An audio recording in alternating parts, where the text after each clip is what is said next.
Elle voulait intervenir en tant que présidente du Conseil général d'Indre-et-Loire, mais Marisol Touraine a très vite été rattrapée par ses fonctions ministérielles. Dans le quartier du Sanitas, elle participait ce matin à l'inauguration des nouveaux locaux du centre de soins Porte Ouverte, destinés aux personnes en situation de précarité. Un centre qui, selon la nouvelle ministre, pourrait servir de modèle.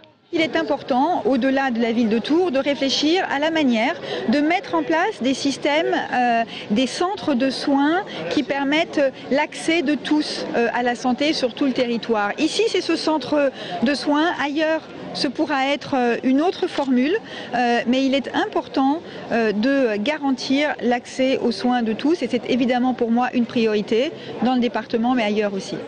Avec 7000 consultations et 1340 nouveaux patients en 2011, le centre Tourangeau témoigne en effet des besoins de toute une frange de la population dépourvue de couverture santé.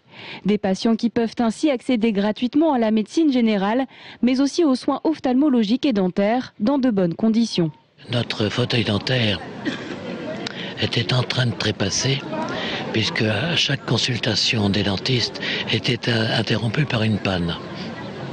Donc il nous a fallu acheter un appareil neuf et comme vous avez vu, nous n'avons pas lésiné sur la qualité puisque pour nous, le peuple en difficulté a le droit d'être soigné comme l'autre. Pour prodiguer ces soins, 70 professionnels de santé bénévoles interviennent dans le centre Porte Ouverte. Des médecins, pharmaciens, dentistes, opticiens, infirmiers ou encore assistantes sociales qui, grâce à ce nouvel espace de plus de 200 mètres carrés, pourront accueillir 6000 personnes chaque année.